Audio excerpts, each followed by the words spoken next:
Hello everyone, নতুন আরেকটি ভিডিওতে সবাইকে ওয়েলকাম জানাচ্ছি। আজকে আমি আপনাদের জন্য নিয়ে এসেছি জালি কুমড়া ভাজি। এই জালি কুমড়া ভাজিটা কিন্তু খেতে খুবই ভালো লাগে, স্পেশালি গরম ভাতের সাথে। জালি কুমড়া ভাজি করার জন্য আমি এখানে কচি চেয়ে একটা জালি কুমড়া নিয়েছি। অবশ্যই ছোট সাইজের জালি কুমড়া নিতে হবে, তাহলে ভাজিটা খেতে ভালো লাগবে।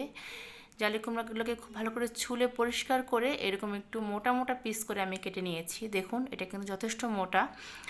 একদম পাতলা স্লাইস করলে কিন্তু এই ভাজিটা খেতে ভালো লাগে না। আপনারা একটু বড় করে তারপর এটাকে স্লাইসটা করে নেবেন, তাতে করে কিন্তু ভাজাটা খেতে ভালো লাগবে।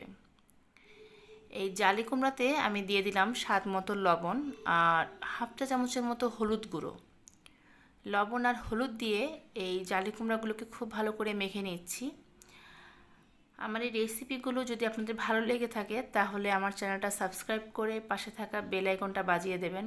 আমি যখনই আমার চ্যানেলে কোনো রেসিপি আপলোড করব আপনি সবার আগেই নোটিফিকেশন পেয়ে যাবেন। কড়াইতে দিয়ে দিয়েছি প্রায় 1 কাপ সাদা তেল। তেলটাকে খুব ভালো করে গরম করে আমি জালি কুমড়াগুলো দিয়ে দিলাম। আমি যেহেতু একটু মোটা করে স্লাইসগুলো করেছি, তাই কিন্তু এটা ভাজি হতে সময় লাগবে। আর আমি তেলটা একটু বেশি দিয়েছি, কারণ এই তেলের মধ্যে ভাজিটা করব। যদি আমি কম করে তেল দিই তাহলে ভাজিটা ভালো মতো হবে না, কাঁচা থেকে যাবে। তাই একটু ডুবো তেলেই আমরা এটাকে ভেজে নেব, সেই অনুপাতে কিন্তু আমরা তেলটা দিয়ে দিয়েছি। আর জালি কুমড়োগুলো কিন্তু আমি আগে থেকে ভাপ দিয়ে জলটা ফেলে দেইনি, আমি কিন্তু ভাপই দেইনি, কারণ ভাপ দিলে কিন্তু জালি কুমড়োটা খেতে ভালো লাগে না। তাই ভাপ না দিয়েই চুলার আঁচটাকে কমিয়ে আমি এইভাবে তেলের মধ্যে ভাজি করে নিচ্ছি। এই ভাজিটা খেতে বেশি ভালো লাগে।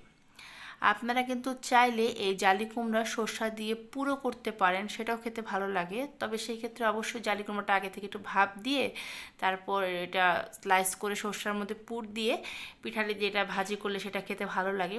সেই রেসিপিটা আমি আমার চ্যানেলে খুব শীঘ্রই আপলোড করে দেব। বাজারে কিন্তু এরকম ছোট সাইজের জালি কুমড়া পাওয়া যায়, আপনারা চাইলে এইভাবে ভাজি করে দেখতে পারেন। এই রেসিপিটা গরম ভাতের সাথে যেরকম ভালো লাগে, আবার পোলাওয়ের সাথেও খেতে ভীষণ ভালো লাগে। দেখুন, আমি কিন্তু একটু সময় নিয়ে ভাজিটা করছি, আপনারা তাড়াতাড়ি করবেন না। যেহেতু স্লাইসগুলো একটু মোটা করে করেছি, এটা ভাজি করতে অনেকক্ষণ সময় লাগে, প্রায় 10-15 মিনিট সময় লাগে। সেই সময়টা কিন্তু দিতে হবে। খুব তাড়াতাড়ি যদি চুলার আঁচটা বাড়িয়ে দিয়ে ভাজিটা করেন, উপরে কিন্তু গোল্ডেন কালার ঠিকই চলে আসবে, কিন্তু ভেতর দিয়ে কাঁচা থেকে যাবে। তাই একটু ধৈর্য নিয়ে ভাজিটা করতে হবে। কেউ চাইলে স্লাইসগুলো একটু পাতলাও করতে পারেন, কিন্তু আমি দেখেছি পাতলা করে ভাজি করলে ভাজিটা খেতে বেশি ভালো লাগে না। তাই আমি যখনই জালি কুমড়া ভাজি করি এরকম একটু মোটা করে স্লাইসগুলো করি, তাতে করে ভাজিটা খেতে খুবই ভালো লাগে। এই জালি কুমড়া বটিও কিন্তু খেতে ভালো লাগে, রসুন দিয়ে বটি করলে পরে, বা চিংড়ি মাছ দিয়ে, ইলিশ মাছের মাথা দিয়ে বটি করলে সেগুলোও ভালো লাগে।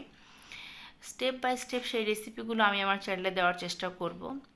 আজকে এই নর্মাল ভাজিটা আমি আপনাদের সাথে শেয়ার করছি।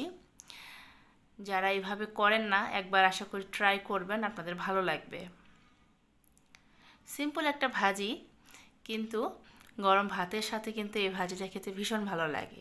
স্পেশালি যারা জালি কুমড়া খেতে পছন্দ করেন তারা একবার হলো এই রেসিপি বাসায় ট্রাই করবেন, আশা করি আপনাদের ভালো লাগবে।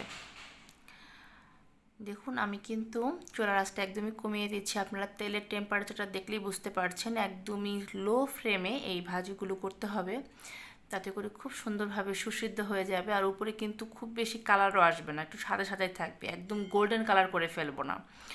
আর একবারে পুড়ে ফেলবেন না ভাজিগুলো, তাহলে খেতে ভালো লাগবে না। আমি একটু সময় নিয়ে ভাজিটা করছি, আপনারাও চেষ্টা করবেন চুলার আঁচটাকে কমিয়ে তারপর ভাজিটা করার। আর একটু কন্টিনিউ এরকম নেড়ে দেবেন, তাতে করে কিন্তু দুইটা সাইডই খুব সুন্দরভাবে ভাজা হয়ে যাবে। আমি একটু আপনাদের ক্লোজ করে দেখাই। দেখুন, জালি কুমড়াগুলো কিন্তু দেখতে একদম সাদাই থাকবে, খুব বেশি একটা লাল কালার হবে না, কিন্তু ভাজাটা কিন্তু ভিতর থেকে সুন্দরভাবে সুসিদ্ধ হয়ে গেছে। আমার ভাজাগুলো হয়ে গেছে, আমি এর চেয়ে আর বেশি ভাজবো না। আমি প্লেটে এটাকে সার্ভ করে নিয়েছি।